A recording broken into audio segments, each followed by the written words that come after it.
first time I played Grounded on the day it released into early access back in July of 2020, I came away from it with the initial impressions that the game was going to be heavily focused on base defenses. And the reason for that was I picked up the game with my two kids and we were playing it. We built ourselves a nice little cozy base near the mysterious machine or in that part of the yard. And what ended up happening was it seemed like every night we were getting attacked by larvae, and it increased night over night. So by the third or fourth night, there were so many larvae we literally could not stop them and they just destroyed everything. And at that point, we decided, let's take a break and we'll come back and play this game at some point in the future. I think what would happen was there was a bug, no pun intended, where there were just more larvae spawning than we're supposed to be. So instead of increasing by like a small amount, they increased like exponentially to the point where it just wasn't working. And what ended up happening was like we took a break from the game and then didn't come back to it for quite a while. When I did come back to it, I noticed that that part of the game seemed to have been taken out of the game or was missing, but there were still some remnants of it. And flash forward to today, and obviously you know that the game has lots of base defenses in it, but it's not the primary focus. However, I did end up stumbling down a rabbit hole today while doing some research that led me to go down and take a look at everything that's actually been cut from the game, or everything that we know has been cut from the game. And after doing that, I came to the conclusion that I think my original assessment of the game was that the original idea for the game, or the original like vision of the game, was to have a heavy emphasis on base defenses. It ultimately didn't end up having it, although they are still in the game. So what I want to do today is talk about, first off, everything that was cut from the game that kind of leads me to this conclusion, and then tie it into what's in the game right now, and just kind of put it all together and let you know why I think the game was originally supposed to be a survival game with a heavy emphasis on base defenses. So first up, let's take a look at the things that were cut from the game. So you can find all these on the Grounded wiki. First up is going to be the catapult. The catapult was a cut, extremely old trap seen in the first demo build for Grounded. It could be placed on the floor, and when stepped on, a creature or player, it would launch them and play an odd sound effect. It would later go back down and be able to launch again. It is unknown why it was scrapped. So this is a standard catapult or launcher. Lots of tower defense games have these. Orcs Must Die has them. Fortnite Save the World has them. Launchers where when you walk on them, it just throws you up in the air. Another game I played, Scrap Mechanic, you can actually build these where you can throw the robots up in the air. This is a standard trap for, in some cases, it can actually damage the enemies. In other cases, it's just like a stalling mechanic to just push them away and have to have them come back. But in any case, this would have been a pretty cool trap to be in Grounded. Next up is going to be the honey trap. The honey trap was scrapped trap seen in the first demo build for Grounded. When placed, it would take the appearance of a stone, likely having an unfinished texture, so there was kind of just like a placeholder art for it. This stone would decrease the speed of any player or creature that stepped on it. It was likely scrapped due to simply not having any practical use as a defensive trap. I kind of disagree with not having any practical use. A honey trap would be absolutely amazing. Imagine you put them around your base and they take up like one floor tile all around your base, or you just kind of funnel the creatures into a specific area. If they got stuck or severely slowed, it would give you way more time to actually be able to attack them. So the honey trap would have actually been really cool. The next cut trap is an ice trap. The ice trap was scrapped trap seen in the first demo build for Grounded. I'd love to be able to get a copy or be able to play that first demo build just to see what it was like. That'd be really cool. When placed, it would take the appearance of a stone, likely having an unfinished texture, so similar to the honey trap that I just mentioned. The stone would increase the speed of any creature that stepped on it. It was likely scrapped due to simply not having any practical use of defensive trap. This one's kind of interesting because ice, I guess an ice trap, yeah, if it was just like a slippery surface, it would make sense for them to slip. Perhaps it would make them slip out of control and they would just go right past like your base or something like that.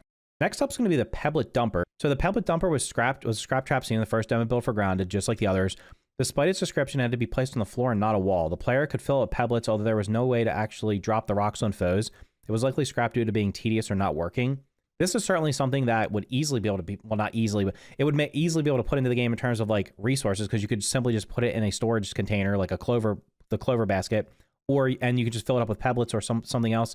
There's all kinds of different things that could be put in there. This one, like, again, the functionality of it may have been hard to work, but in terms of like actually making sense of being in the game, I could certainly see this making sense of being in the game. Plasma Orb is the next one. The Plasma Orb was a scrapped, extremely unfinished trap seen in the first demo build for Grounded. Please give me access to that if it's possible. I would love to play that and just make a video on it or even stream it. That'd be awesome. It lacked any recipe, icon, or way to unlock it. When placed, it would make a small metal ball with a pillar below it, as well as a blue force field around it. If a creature walked into this force field, the trap would start making red lightning effects, similar to a real plasma ball. These effects would do no damage, would not turn off. It is unknown why the trap was scrapped.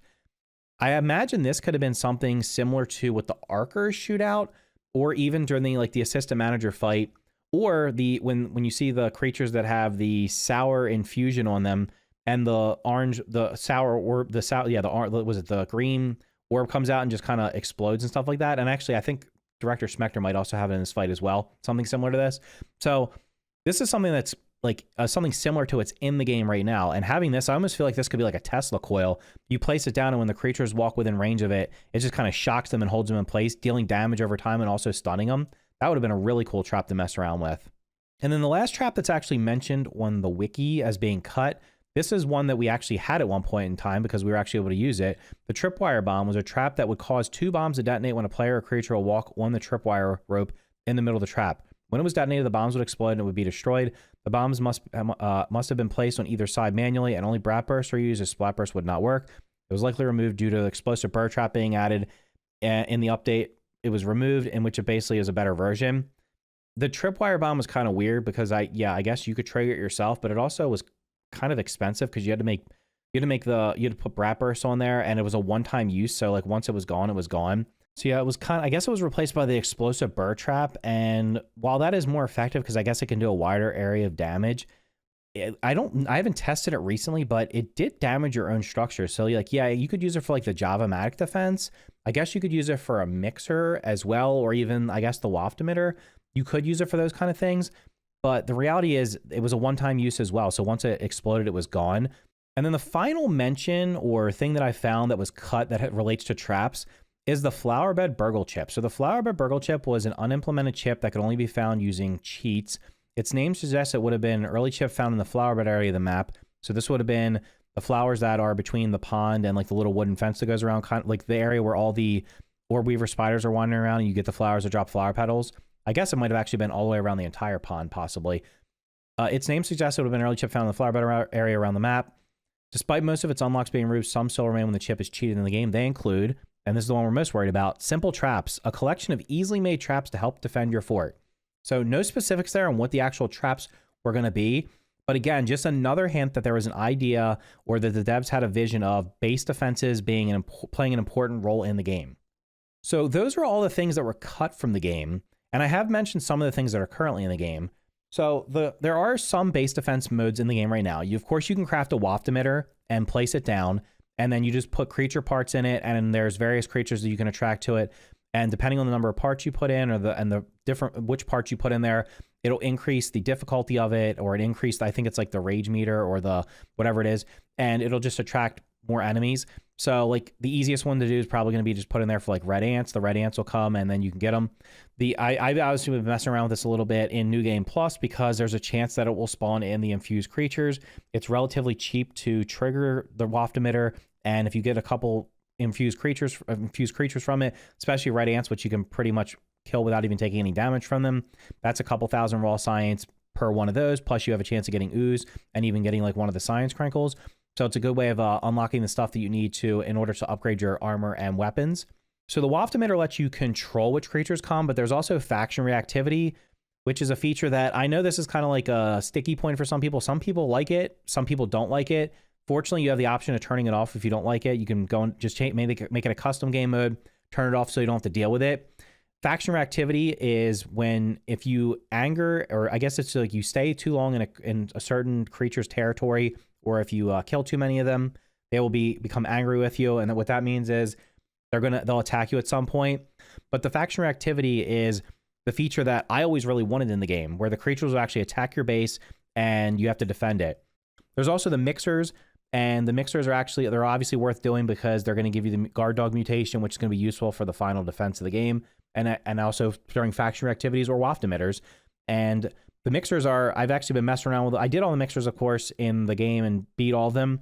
Once you go to New Game Plus, they reset. And what I've been doing lately, somebody suggested this, was I've been running the one that's in the grasslands. And what I do is I run it, and then I punch the mixer until it's down to like 1 HP. And then I just kill all the creatures that come. And then right before it ends, I break it, and then repair it and repeat it.